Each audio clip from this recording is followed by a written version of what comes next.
All right, good afternoon, everyone. Thank you for joining this session. What you're going to see on screen is a little different than what you'll see in the app, but it'll be the same content.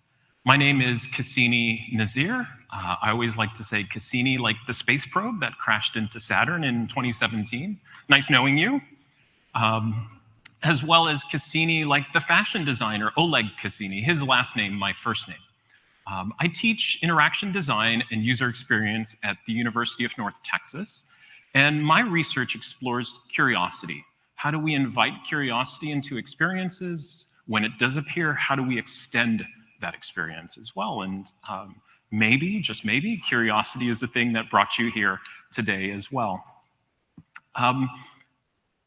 Maybe the most important thing that you should know about me is probably like you, I've always looked at the world from a slightly different angle. That's me with, I don't know if you can see it, an afro. In my homeland of Trinidad at the ripe old age of 1. And there's my mom sort of making sure that I don't get in too much trouble. Now, today's session is going to be interactive. So why don't we all start by taking a look at the world from the ground up by getting on the floor. Oh, no, I'm just kidding. But it will be interactive. Let me start by saying that you and I are designers of very different sorts, many types of designers and researchers. But people often think that we're in the business of creating interfaces. I don't think that's what design actually does.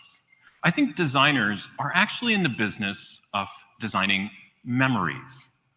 And this is I'll do a little show and tell here to sort of explain this. If you take a regular sheet of paper, this is a little smaller than 8.5 by 11, we're going to make some folds on this sheet of paper here to illustrate this idea of designing memories. So this sheet of paper represents reality, everything that we can experience that there is to experience. It's holding a lot of weight, this sheet of paper, because that's everything that we could do. But not everything in reality can we actually perceive. We have our own human senses that enable us to perceive the world around us. And so we make a fold, and this fold represents perception. Not everything that we perceive can we actually pay attention to, so we have to make another fold. Of all the things that are out there, there are so many things that we could pay attention to that we're not. I'm going to stop talking for a second. And I just want you to notice what you were hearing but weren't paying attention to a moment ago. Do you hear the hum of some fan somewhere, people mulling about, maybe your stomach as well, right? All of these things are out there, but we're just not necessarily paying attention to them. Now, of the things that we can perceive from reality that we pay attention to, not everything makes a memory in our brain. And cognitive scientists think that the unit that we have of storage in our brain is actually called an engram, E-N-G-R-A-M. And it's similar to what you would think of as sort of a computer bit or byte. Now, my question to you is, there's one more fold. What is that fold? Of all the things that we can perceive in reality that we pay attention to that makes it into our brain, what's next? What's this final and last fold? I heard two things. Say it again. Retention and imagination. Oh, these are great words. Recall. Yes, yes. That's the final fold. So you were all sort of around the sort of same idea. Now, you might be saying, wait a second. Isn't this talk about curiosity? What does this have to do with memory? And I'll make that connection here. I do this activity in my classes because you actually get to a very small sheet of paper. And I ask my students, when they're designing something, to write down on that remaining sheet of paper the answer to this question.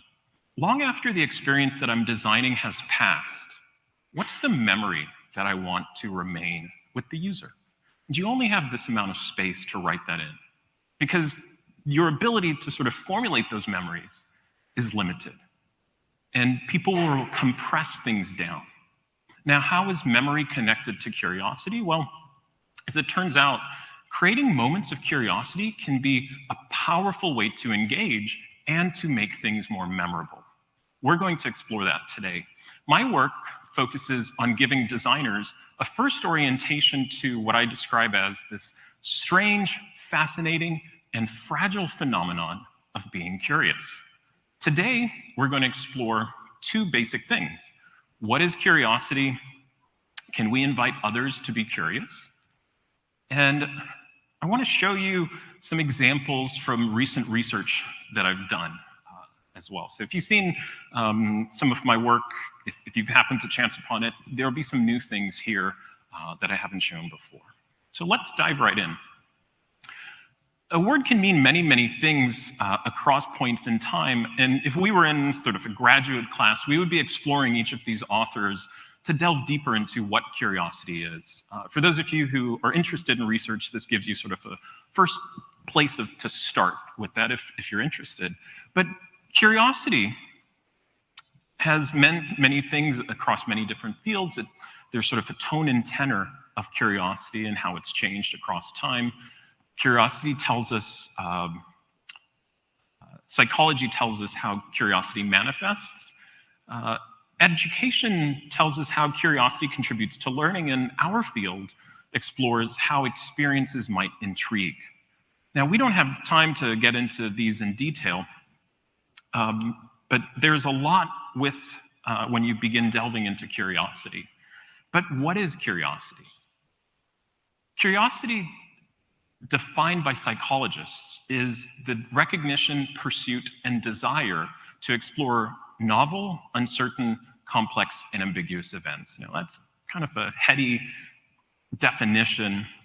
It's after lunch. Simplify it for me. It's best summarized in 3 words. You know this inherently. It's motivation to explore. There's some internal desire to explore something, sometimes internal, oftentimes external. And we just want to explore it. And curiosity arises when there's this gap between what we know and what we want to know, right? Those 2 triangles sort of that are pulled apart, we want to push them back together to satisfy our curiosity. And in that way, it's kind of an information-seeking behavior. Now, I'm talking about curiosity. We've come to the part of the day where we have to do some silly things. So I'm going to invite you to stand up. We're going to explore curiosity here. Stand up with me. And it's, I can't see you as well as you can see me because of the lights there, but I invite you to just put your arms in the air, do a little stretch here. It's after lunch. Yeah, that feels good, doesn't it? We're going to maybe go to one side. You didn't know you joined up for a calisthenics session. Yeah, maybe go to the other side, whatever feels good. Yeah, there you go. There you go. Okay, thank you. I just needed to do that. No, I'm just kidding.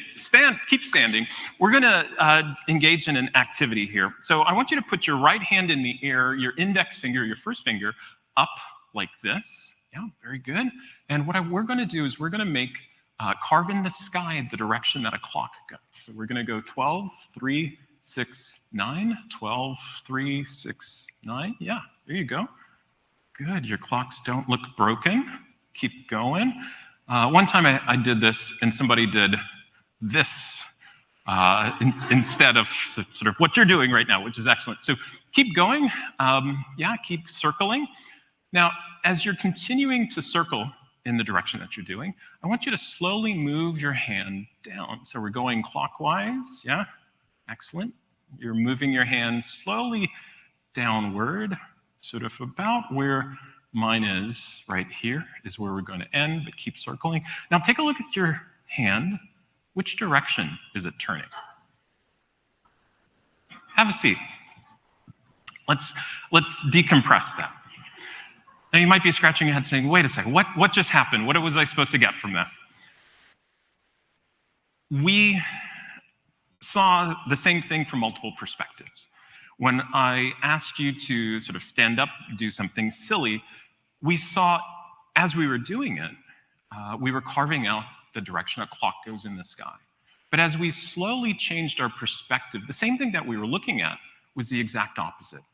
It went counterclockwise because our perspective with respect to what we were looking at changed. And that's the power of curiosity. We can, if we harness curiosity, we can take a look at things from multiple perspectives.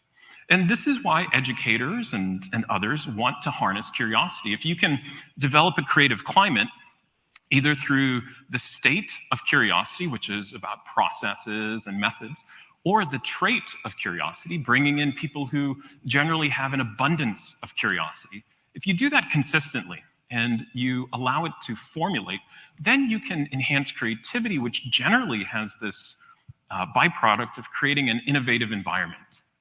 And if you continue to do that, there's often this sort of openness to change that people have, because their curiosity invites them to do that. And businesses seek to harness this power of curiosity. You've probably seen these 4 words, inform, attract, engage, and delight, but you've probably seen them in the form of a funnel, right? I'm sure you've seen that before. I don't think that the funnel is a proper metaphor for this thing, because any viscous liquid, if you pour it into a funnel, given enough time, that liquid will eventually fall out, right? I think Swiss cheese is a better metaphor, and you wouldn't blame me if you thought that these slides were a little cheesy. I did that. So businesses will create efforts in the red line to inform their audiences about their products. But in this case, they're able to inform but not attract. So naturally, they're going to try another approach. In this case, they're able to inform and attract, but not engage. Now, a moment ago, I told you that curiosity is really about creating this openness to change. If you can, in that moment, create a moment of curiosity, you have the opportunity to create that openness to change by which somebody may engage, have the opportunity where they can be engaged and delighted. Now, my research explores how we can do this through designed experiences. One of the things that I've seen consistently is that if you can engage curiosity earlier, you can actually shorten the distance between informing and delighting. And that's really, really powerful. So let's unpack curiosity here before we dive in a little bit more. There's 2 aspects of curiosity that you should know about. First is that it's a motivation, and that motivation can be perceptual or it can be epistemic. It can be instinctual drive, or it can be something that we do for knowledge. It's also a behavior. It's something that's looking specifically for an answer to a problem, or it can be diversive, about avoiding boredom. If you pair these up, we see a familiar 2x2. And there's a couple of examples here. I'll go through them quickly. We'll start at the top left, where a monkey is solving a problem. Curiosity is not just something that we see in humans, we see it with animals as well.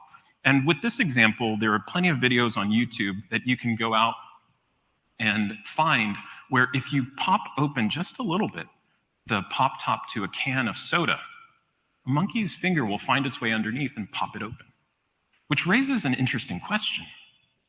Do monkeys prefer Coke or Pepsi? But that's perceptual and specific. If you go down, we see diversive that's really just about instinct. And this is a rat exploring a maze, whether it's to find cheese at the end or something. It's about avoiding boredom. This might be akin to you or I going in the middle of the night to our fridge, opening it up and sort of perusing and sort of exploring. If you go to the right, you'll see a bored teenager flipping channels. These examples are from a Carnegie Mellon faculty member from the 90s. Today's example of a desire for knowledge that's also sort of about boredom is doom scrolling, where we go on our favorite social media channels and we're wanting to know what's out there, but we don't have a specific purpose, maybe. And then the thing that's probably made you a professional is up at the top right. The specific solution to answers that's that seeking for knowledge. These are the 4 types of curiosity that Dan Berline has identified. Now, as children, our curiosity tends to be perceptual and diversive. We're sort of all over the place. We're learning about new things, and it really helps us to learn about the world and people and make our way through. But as we get older, our curiosity tends to solidify and hold a center. And that center tends to be about the top right. Now, curiosity emerges out of stimuli.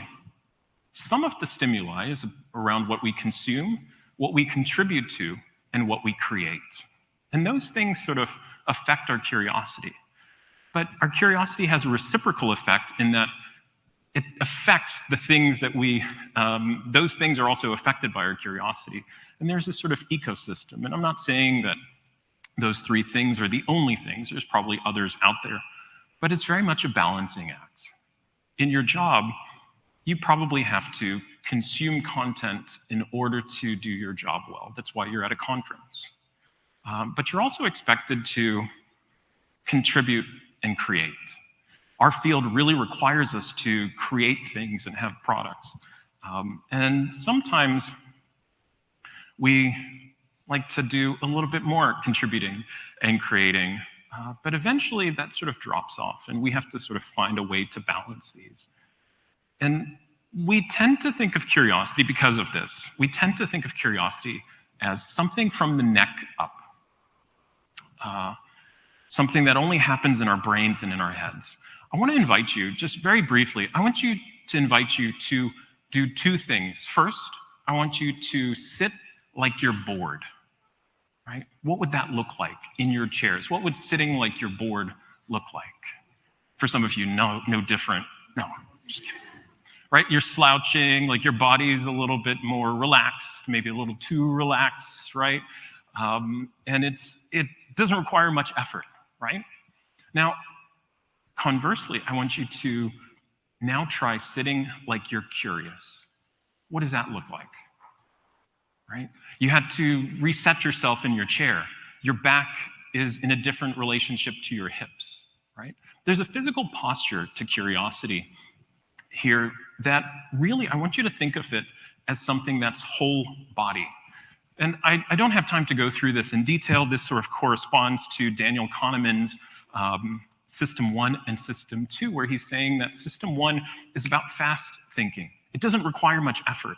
It's almost immediate, and it's automatic, and it's about impressions. And your first physical position that you were in is akin to System 1. Curiosity sometimes requires effort, and it's akin to System 2, because while it can be reliable, et cetera, it requires effort on our part. Lastly, I'm kind of talking through what does curiosity look like for us as individuals. I did a study in 2021 of 100 designers using a scale called the 5-dimensional curiosity scale. There's 5 different ways that we can express our curiosity. We're not necessarily just in one of these. We're often across all 5, just in different distributions. And that sort of makes its way into 4 different archetypes. And the composition looks similar to this. I'm not including the numbers here.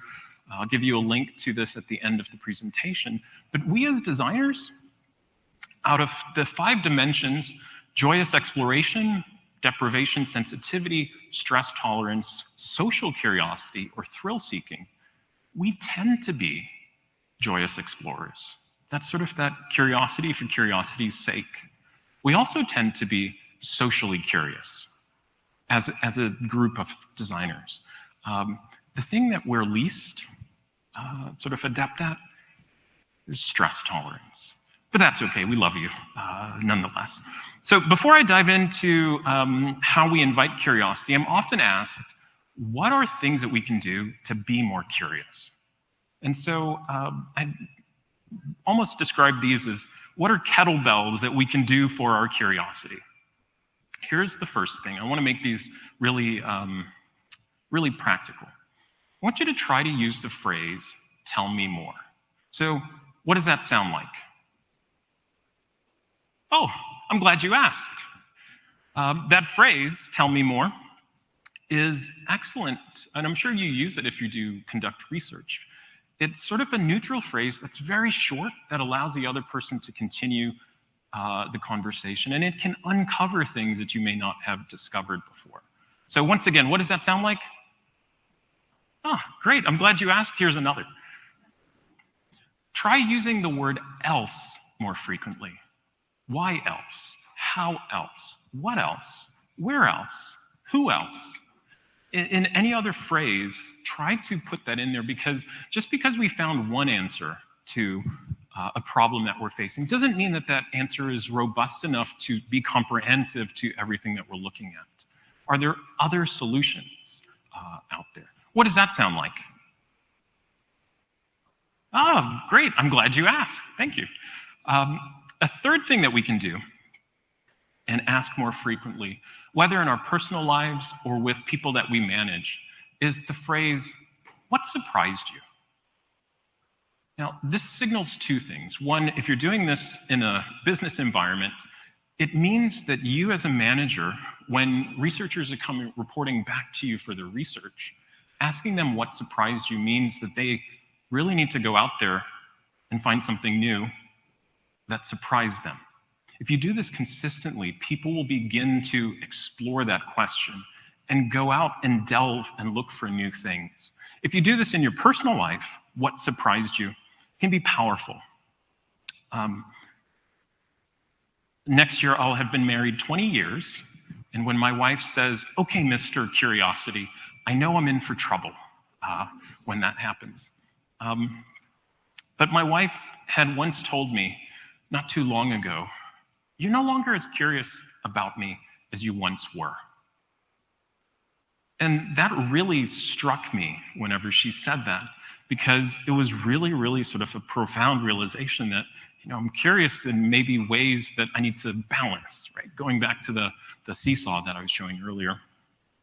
And my wife and I, when we talk about work or we talk about other aspects of our day, we often use this phrase. One of the things that I've noticed is, as I've begun using it, she uses it as well. What surprised you throughout the day? And we talk about things that maybe have stressed us out, but also sort of new things that we can inject into the conversation. What does that sound like? Oh, very good. Yeah, you've got the hang of these. Something that may surprise you is if you're in meetings and they're not going the way that you want them to, a very powerful but simple thing that you can do is change your meeting agendas from sentences or words to questions. This really sends the signal to your employees, to your peers, your colleagues, people you're working with, that these are the things that we're seeking to address. And it can create a climate of curiosity and invite that curiosity with individuals. There's no sort of phrase for that here. And then the last thing is to do something new on a regular basis. Much of our lives are very routine. If you drive home, you probably drive sort of the same way through the same traffic patterns, etc. When you go to a restaurant, if you're like me, you may pick the similar things that you've picked at other restaurants or your favorite dish. But there's always something out there for us to explore. And with whatever frequency, I would encourage you to try something new. So for the remaining time, what I want to do is to show you a framework that you can use to invite curiosity in things that you design.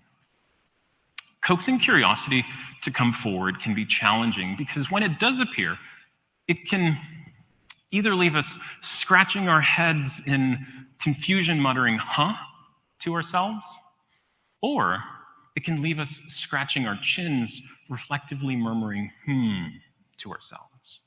Now, is it possible to build experiences where we avoid the huh and we get to the These are very scholarly words that I'm using with you right now. I am an educator.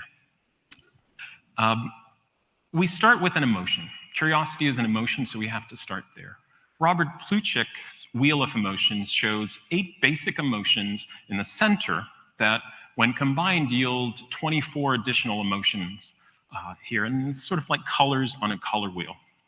He organizes these emotions by how frequently we feel them, often, sometimes, or seldom. And curiosity is a sometimes felt emotion. And it's made up of 2 base pairs of trust and surprise. And trust means that curiosity requires a relationship, an agreement of some kind, where we're agreeing to maybe make ourselves vulnerable in some way before that curiosity can occur. The emotion of surprise is a response to something that might be unexpected or unthought of. It forces us sometimes to stop and evaluate the situation or thinking and kind of recalibrate, and that's the power of curiosity. We need both emotions in order for curiosity to occur. The opposite of curiosity is cynicism. And cynicism is a combination of disgust and anticipation. I know what's going to happen, and I don't have to think about it because I know it's going to happen, but I feel almost disgusted by it. And these are at polar opposites in the Plutchik model. And although we feel this only sometimes, there are ways we can coax it to come forward. This is the shape of curiosity, and it all begins with an invitation. Something out there invites us to be curious. Something, even sort of a mental model that we have, some thought that we have. And these invitations, I've found, adopt a variety of approaches that elicit a spectrum of emotions. We'll come back to the approaches in a moment. But that invitation, whatever we're inviting, it has to be interesting, and we have to be interested. Now, that invitation requires a response. We don't always perceive invitations as invitations. Sometimes they can be accepted or rejected or ignored. But if we do respond, there's this inflection point where that necessary second emotion begins to be felt of surprise. And this is where we can we find a reward on the opposite end. And that reward can mean a diamond underneath, something valuable. It can simply add dust to our shoes, or it can uncover a danger.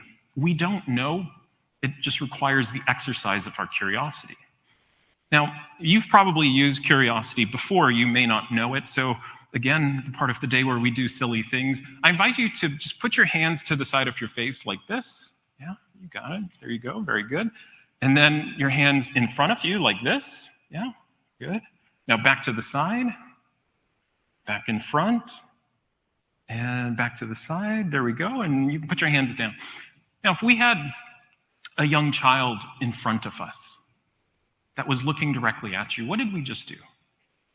That's the game of peekaboo. Peekaboo is sort of the classical example of this. You as the parent, the grandparent, the sibling, what have you, you invite curiosity through play. The child responds through inquisitiveness. They have sort of this face blindness, they can't see you. If they can't see your face, they think you're not there. That response is accepted if they continue to look, and then there's often a reward that can be met time and time again. And there are 8 approaches that you can use to invite curiosity, and it's the acronym approach I use intentionally, and it goes from aha to ha-ha. We can create a moment of discovery through an aha moment. Oh, I'd never thought of that. We can invite play, as we just saw. We can create perceptual experiences that engage us through our senses. We can reveal things slowly over time and increasingly so. We can obscure things over time by delaying them or hiding them or teasing things. We can provide a different view. We can challenge people with an appropriate challenge to their skill level. And of course, we can use humor. Now, what I'm going to do is I'm going to show you some examples of this throughout, but I want to introduce you to something that really inspired me before I show you the next piece of curiosity. And some of you may know more about this than I do. Laban movement analysis is a language that's used for describing human movement. Is anybody a dancer or in theater here? I don't see any hands. Okay, I see one hand. You may be better at explaining this than I am. But Rudolf Laban developed theories and frameworks of human movement that have been applied to dance, acting, visual arts, even efficiency studies of factory workers. And this movement analysis is made up of 3 parts. I'm not going to go through them here, but it's very fascinating. And those 3 parts yield 8 different directions that one can go with movement.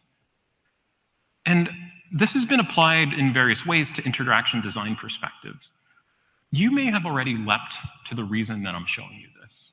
When I first saw this, I thought, surely if Rudolf Laban can create a way to notate movement, there must be a way to notate curiosity. And so my research led me to explore, is there a way to do that? Now, this is sort of the shape of curiosity, but it follows common patterns, and I want to show you those. And there's sort of an arc and velocity with each one of these. The one that we strive for is to satiate curiosity. This is where we explore new things, and that exploration is meaningfully or satisfyingly rewarded. You make a new recipe, and you know what? It turned out well. I would love to know what that feels like someday when something that you cook tastes nice. There's also curiosity interrupted. And this is interruption from an external source. You're engaging your curiosity, but something sort of stymies it from continuing. And this is very, very common. Similar to that is curiosity unsustained. And this is when internally we become bored or frustrated and we don't return to the original moment of our curiosity. We may start a book, but never finish it. We may start watching a TV show or never finish it.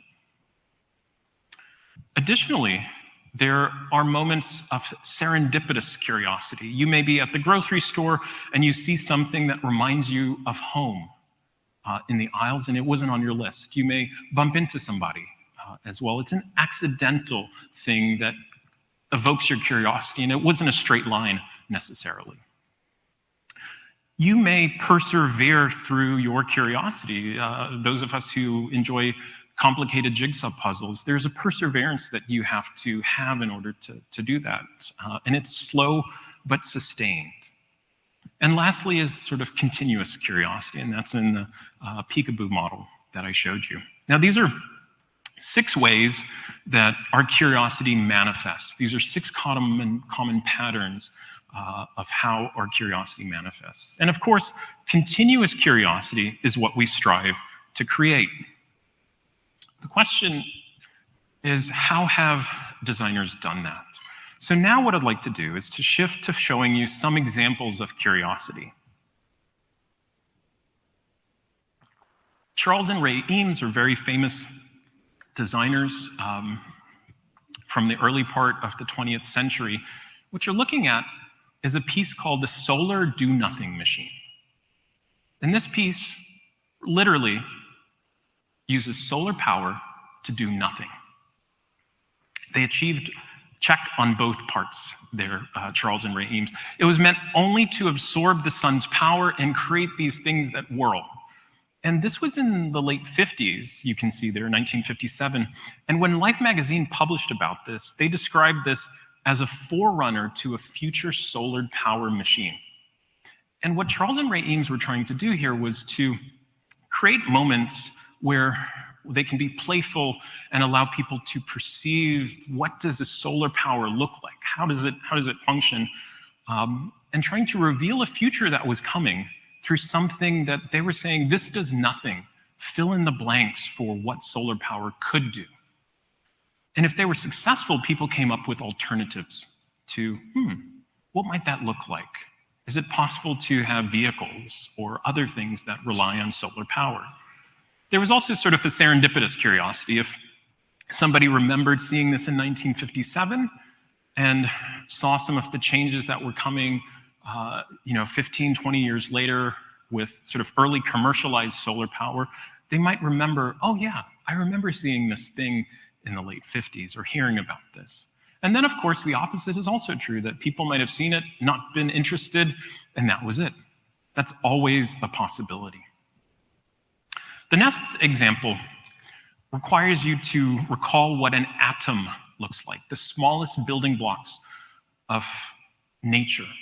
And you probably think of an atom as a small dot with a circle around it with another dot sort of orbiting around it. This piece from Krista Summerer and Laurent Mignoneau is called Nanoscape. And what you're seeing are people's hands that are interacting with this table. They have a little glove that they've put on. And you can't really make out from the video, but people will often close their eyes. What they're doing is they're forming an invisible sculpture of what does the atom actually feel like, because that glove will pull their hand down through a magnet, It'll create a small shock because it has atomic forces to sort of simulate that. And they're sort of exploring that. It's as if you could put your hand inside of an atom to see what it would feel like. And people report that they felt it swirling, even though the glove is only on their hand. They feel it sort of swirling in their upper forearm as well. And this is an imaginative way to create an unhurried curiosity. One that's about perseverance, that, yeah, I'll try it out. I might look a little silly by doing this, but I will give that a go and see what it's like. And if you can get people to do that, you can allow them to do this through sensory or perceptual means. They're revealing the nature of an atom through sort of this experience. We're closing our eyes. We're sort of obscuring this. This is really a sculpture that only exists in the mind, and it's an alternative to what we often think of as the atom, which can lead to that aha moment. Many of the physicists that I've talked to who've experienced this say that once they've interacted with this sculpture, that sort of 2D diagram of an atom is not adequate, right? It's sort of the power that's there. Play and humor are really curiosity at its best. This is an app called the Multi-app from David Reinfurt, and it's from 2016. You've probably figured out what it can do already. This is using the law of pragnons that says we interpret ambiguous things through in the simplest ways. And so we're seeing faces here, even though they're not necessarily faces. And because of this playful interface, it presents 1,700 alternatives that whenever you press the button, it stops on a face that you can perceive. For some of these, they're a little funny to some people. Now, this is also an example of continuous curiosity.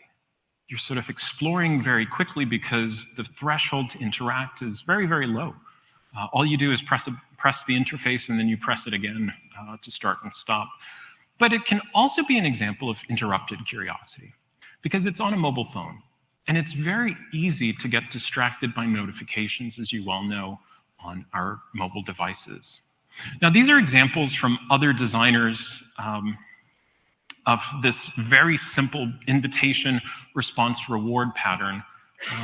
What I'd like to do is to talk a little bit about some projects that I've had the opportunity to use this framework with.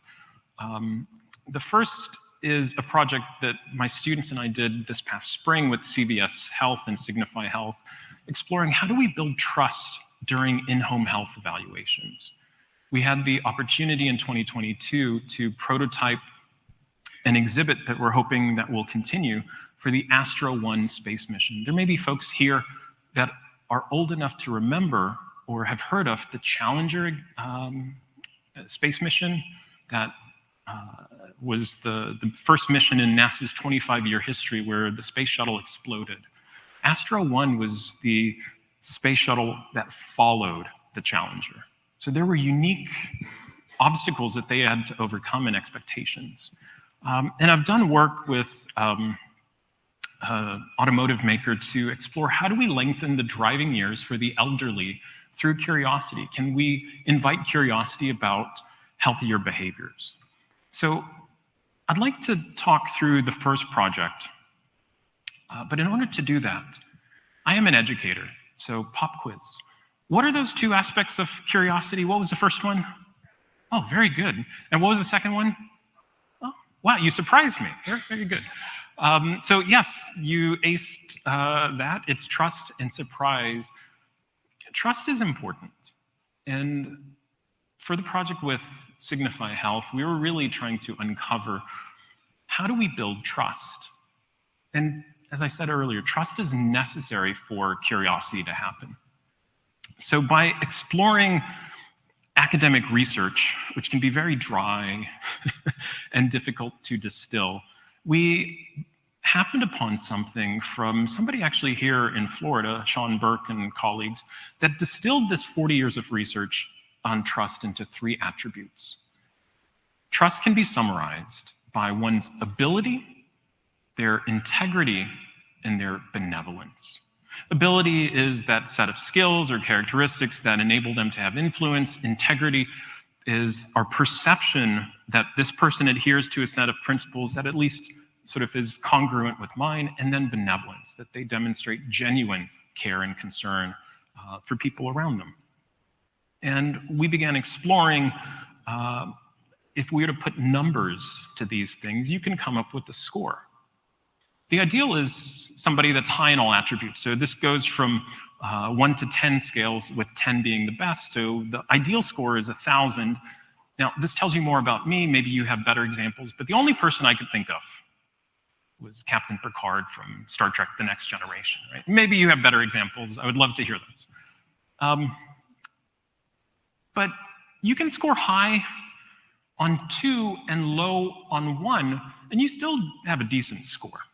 Now, I'm definitely grading on a curve here. I think you might disagree with this, but again, I couldn't think of a better example. Michael Scott from The Office, definitely low ability. I think you'd agree there. Maybe the other two are arguable. But there's a third alternative here that maybe we haven't considered. Anything multiplied by 0 results in 0. So you can score high on the ability. You can demonstrate benevolence, whether it's authentic or inauthentic. But if you have 0 integrity, it nullifies everything. And this is exemplified maybe by Harvey Weinstein. There are other examples here. Now, we can take this score and we can put it across, we can use it to create a number. And we can do this at various different levels. And this may be something that's valuable to you in your organizations, that we can look at attributes of trust for the designer, for your team, and then for your company at large. How trustworthy is this at various different levels? And you may have, by exploring this, you may have leaped to something that we discovered, which is that as we began exploring this, we saw that the designer, in this case, that scores an 8 on ability, scored themselves lower on maybe the other 2. And we have a tendency to rate ourselves higher than maybe we actually are. But if you notice, this designer's ability is lower than the team's ability combined. And that's very powerful. But their total score is higher than the team as a whole. And then the company is often trusted less than the team. Our trust changes as it goes across different levels.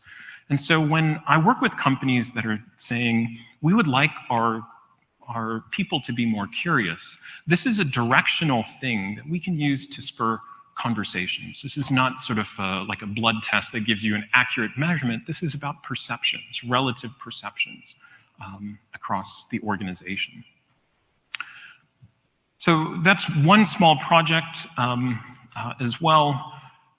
In the fall, my students are actually going to be working on a research project with a company called Glidance that made a device that if you could take all of the sensors that are in a vehicle that help it to know where it is and navigate its way and compress those into an accessibility device that blind or low vision individuals could use, that's what they've created. And in the fall, my students are going to be building an unboxing experience for this. Of what is that experience like? How do we invite curiosity when you don't have use of the sense that we use the most, vision, as well? So I'm going to leave you with one additional thing here in the time that I have remaining. There are activities that exist for each of those 4 areas. And I have materials on my website that go into some of these. I just want to show you something that's very simple to do. It can be used in whether it's Friday night and you're hosting people at your house, or it can be used in research context with your team. And that's the game Question Tennis. I've created physical cards that, when you turn them over, ask 4 sets of questions that require you to respond to a question with a question. This is incredibly difficult to do, as you'll see in a moment. But it forces us to think around a set of questions and develop related sets of questions here. So I'm going to show you very quickly a clip that shows you what question tennis is like before I unleash you to give this a go. Do you want to play questions? How'd you play that? You have to ask questions. Statement one, love. Cheating. How? I haven't started yet. Statement two, love. Are you counting that? What? Are you counting that? Foul, no repetition, three, love, and game. I'm not going to play if you're going to be like that.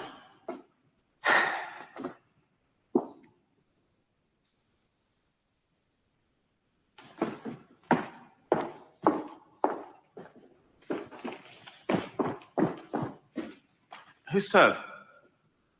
Hesitation, love, one. Who's go? Why? Why not? What for? No synonyms. 1-all. What in God's name is going on? Foul, no rhetoric. 2-1. What does it all add up to? Can't you guess? Are you addressing me? Is there anyone else? Who? How would I know? Why do you ask? Are you serious? Was that rhetoric? No. Statement two, all game point. What's the matter with you today? When? What? Are you deaf? Am I dead? Yes or no? Is there a choice? Is there a God? Foul. No non-sequiturs. 3-2, 1 game all.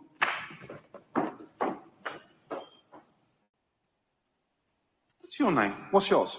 You first. Statement. 1 love. What's your name when you're at home? What's yours? When I'm at home? Is it different at home? What home? Haven't you got one? Why do you ask? What are you driving at? What's your name? Repetition. 2 love. Match point. Who do you think you are? Rhetoric. Game and match.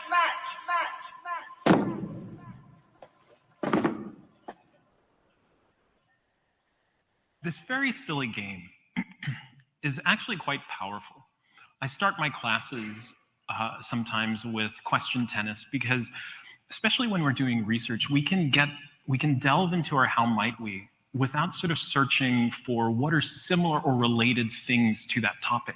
And this is not about exploring just any question. It's about finding things related and connected to a topic. So in a moment, you're going to do this with the people that are next to you. You're going to pick one of the 4 questions that are there. If you can't see them, you may start with the question that begins, isn't it time that we ate? As in eating something. Or you can choose one of your own. When I clap like this, what I want you to do is to clap. So there we go. As well, and then we're going to do this. Shh. I learned this from a 2nd grade teacher. That's how they get their kids to quiet. So I'm going to give you 1 moment to try playing question tennis. Again, you respond to a question with a question, and we're going to give that a go. All right. Do a little stretching and have at it. I will clap when we'll conclude.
All righty, here we go. Very good, and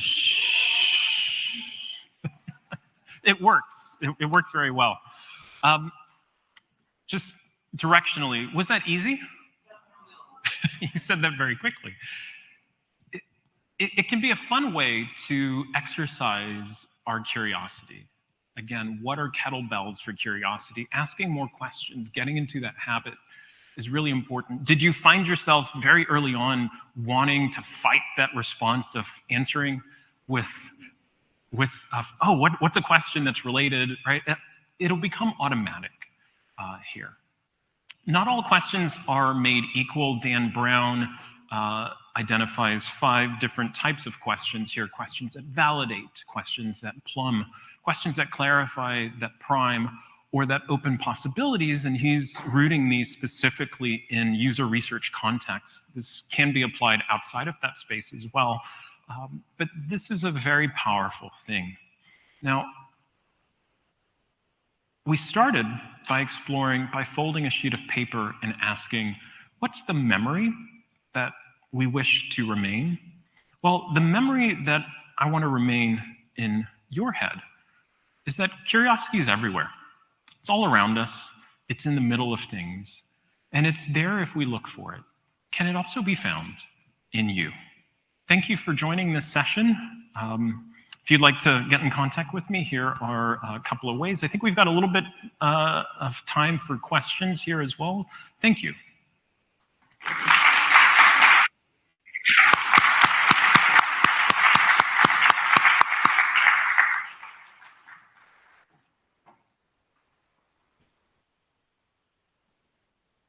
They're making their way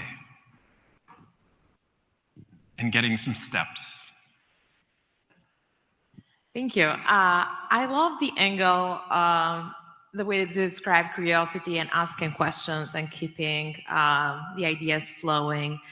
I guess from a perspective on the workplace, especially women working in IT or technology, in all of leadership trainings that I've been part of, there is a lot of focus around like women asking questions versus being assertive in the workplace. And tending to get that behavior a little dialed back so we show up as more assertive. So where do you stand within like when to ask questions with curiosity versus like really being more assertive in the workplace? I tend to ask questions myself, so like, and now I'm trying to dial it back. So I guess, is there any thought that you have given to that type of behavior? That's a great question. It's a great observation. I would love to maybe know more about some of the research. I need to delve into that further. And in many cases, what I presented is curiosity as a positive. I have to admit that there are many times where curiosity can be received as a negative, right? And in business context, that can definitely be the place where people are telegraphing, we don't have time for this. Why are you asking the question? Just give me the response that I'm looking for in order to get us there. I think 2 things. One, I don't have a satisfactory answer for that question. I think there are probably people in the audience who have a better answer than I could provide here, and I would love to know that. It's probably a very disappointing response here that you're hearing. But I do want to acknowledge one of the underlying things that you're saying is that we have to have an environment that creates and stimulates curiosity, because curiosity can be something that takes us in directions we weren't exploring. There's a quote from T. Boone Pickens, who I think is a very famous Texan, who said, "Don't go chasing rabbits when you're hunting elephants," right? And some people view curiosity as just that.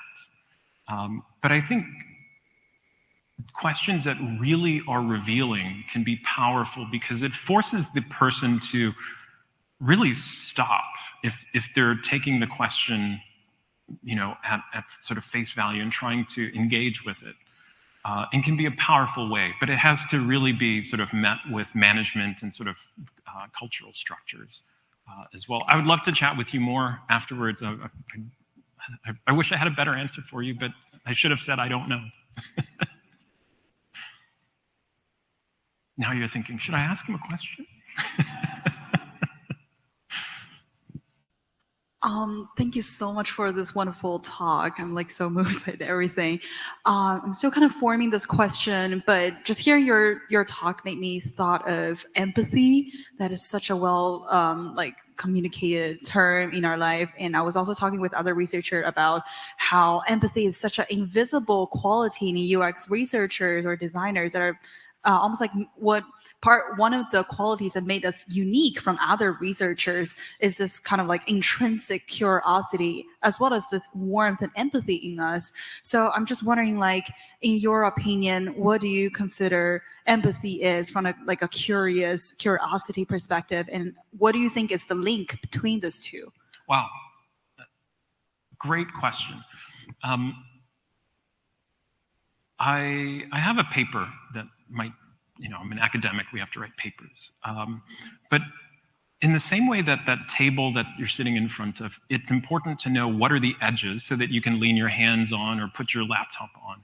It's also important that we know what can empathy do and what can empathy not do. In that paper, I've identified 16 different ways that, 16 different limitations of empathy. Empathy is actually quite biased. We perform a selection bias. I can't empathize with everyone here, so I have to select one or two. That means that 99% of the individuals in this room I wouldn't be able to empathize with because it's very singular. Curiosity is very different.